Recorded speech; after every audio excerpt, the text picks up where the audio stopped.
আসসালামু আলাইকুম। আসছিলাম ধানের জমিতে পানি দেওয়ার জন্য। তো এই মেশিনের পাশেই হচ্ছে আমার পেঁপে গাছ। এই জন্য ভাবলাম যে একটা ভিডিও করি। অনেকদিন পেঁপে গাছের কোনো ভিডিও দেওয়া হয় না, যার কারণে ভিডিও করতেছি। দেখি পেঁপে গাছ, কাঁচা পেঁপের বাজার কিছুটা আপ হয়েছে, অল্প কিছু গাছ মারা গেছে। অনেকটাই ভালো হয়েছে কাঁচা পেঁপের বাজার।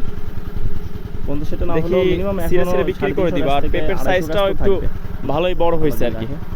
তো পেঁপে ওজনে বেশি আসবে, ভালোই বড় যেহেতু হয়েছে। পেঁপেগুলো বড় হয়েছে। ওভারঅল ভালোই হয়েছে। কিছুদিন আগে খুবই দাম কম ছিল, পেঁপের দাম খুবই কম ছিল। ভাবলাম প্রচুর পরিমাণে ঘাস হয়েছে এই জমিতে, এখনো পর্যন্ত সার দেওয়া হয় না। বৃষ্টির কারণে পেঁপে গাছ মরে গেল, সাহস পাই না সার দেওয়ার জন্য।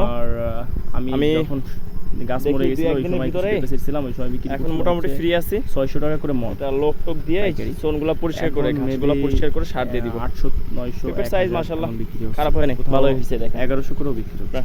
1.5 কেজি 2 কেজির মতো হয়ে গেছে।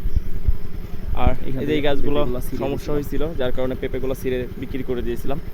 ওইগুলো 600 করে বিক্রি করছিলাম মন পাইকারি। এখন আনুমানিক বাজার দর 800 900 1000 এমন আছে। মোটামুটি নিচ থেকে নিচের যতগুলো পেঁপে আছে সর্বনিম্ন 1 কেজি আছে পেঁপে গাছ, 2 কেজি ওজন। প্রত্যেকটা গাছে ভালো ফল আসছিল। আর এখন এই ঘন বৃষ্টির কারণে উপরের ফলগুলো সেটআপ হয় না। এই দেখেন কি অবস্থা, এই যে ঝরে ঝরে পড়ে যাচ্ছে ফলগুলো। এখন আবার যেগুলো আসবে আশা করি থাকবে। গাছই মরে যাচ্ছিল, ফলগুলো সব ঝরে গেছে। আল্লাহ বাঁচায় রাখছে। গাছই তো নেই, গাছের ডাল উপর অল্প কয়টা ডাল আছে, 2-3টা ডাল আছে, সব ঝরে গেছে। আমার অনেকটা ভুল আছে, যার কারণে এই অবস্থা হচ্ছে। না হলে আমার ফলন এর থেকে 3 গুণ আসতো ফল। সেটা বুঝি। দেখি সামনে বছর ভালো করে লাগানোর চেষ্টা করব। ফলই নাই, দেখেন এটার একই অবস্থা। নিচে ফল আছে প্রচুর করে, উপরে ফল নেই। এই বছর আমার পেঁপে এই যে নিচে যেগুলো আছে 1 কেজি 1.5 কেজি হয়ে গেছে। আমার অনেক ভুল আছে, 1 কেজি নিচে নাই।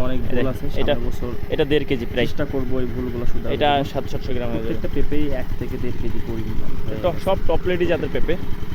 টপলেডি খারাপ না, ভালোই। আমি দেখি টপলেডির একটা ভালো গুণ হচ্ছে কি, একদিনের ভিতরে আপনার কোনো গাছ মিস করে না। আপনার এমনি রাজাশাহী আছে, তারপর আপনার বাবু হাইব্রিড আছে, কিছুটা লাল তীরের বাবু যেটা, ঠিক হবে। আবার কিছু দেশি ভ্যারাইটি আছে। এগুলো হচ্ছে কি আপনার সব গাছে কিন্তু সমপরিমাণ ফল ধরবে না। 100টা গাছের ভিতর 20টা গাছে ভালো ফল আসবে, আর অন্যান্যগুলো দেখা গেছে 2টা 1টা, কোনো গাছে পুরুষ পেঁপে হয়ে যাবে, কোনো গাছে ফল ধরবে না।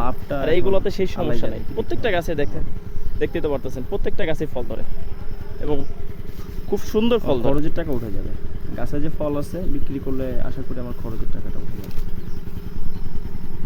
আমার নিচের এই গাছগুলা সমস্যা হয়েছিল, এই যে দেখেন কিছুটা রিকভারি করছে, জানি না কি হবে, ঠিক হয়ে যাবে আশা করি।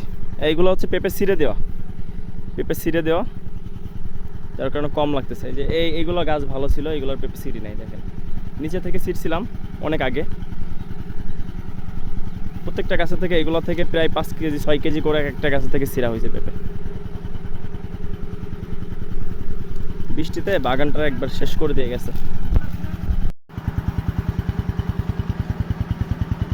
এই গাছগুলোতে বৃষ্টির আগে সার দেওয়া ছিল। বৃষ্টি যেদিন হয়েছে, আপনার ঘন বৃষ্টি যে সময় শুরু হয়েছে আর কি, তার আগের দিন বা 2 দিন আগে সার দেওয়া ছিল।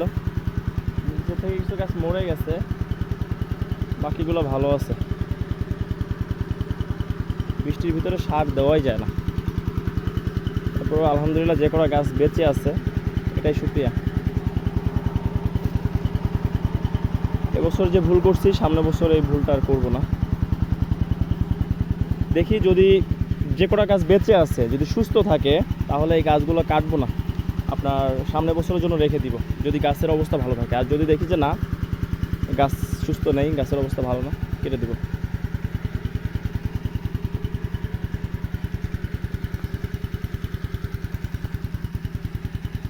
এই সাইডের প্রায় গাছগুলো মারা গেছে, এই পাশে তো নেই বললেই চলে। এই গাছটা রিকভারি করবে, এটা করার সম্ভাবনা আছে। এটা মরে নেই, এটা বাচ্চা আছে, এটা মারা যাবে। এই কতটুকু কি পরিমাণ থাকে তার উপর দেখা যাবে কি করা যায়। এগুলো একবারে ঢলে পড়ছিল, এই পেঁপে গাছগুলো একবারে ঢলে পড়ছিল। এখান দিয়ে কিছু গাছ ছিল কেটে ফেলাইছে। আমার উপরের গাছগুলো মরে গেছে, কিন্তু এই গাছটা রয়ে গেছে, কারণ হচ্ছে এইখানে মাটি খুবই উঁচু ছিল। আমি আবার এই গোড়া দিয়ে বেঁধে দিছি অনেক করে, আরও কিছুটা বেঁধে দিব। ফল দেখেন, এই গাছটার ফল দেখেন, এটা 2 কেজির উপরে হবে। উপরেও মাশাআল্লাহ ফল হচ্ছে।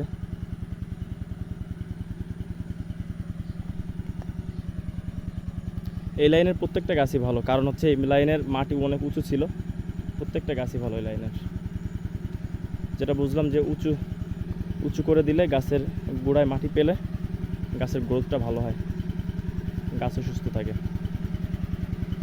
তো আজকের মতো এই পর্যন্তই, দেখা হবে অন্য কোনো ভিডিওতে। ভালো থাকবেন সবাই, আসসালামু আলাইকুম।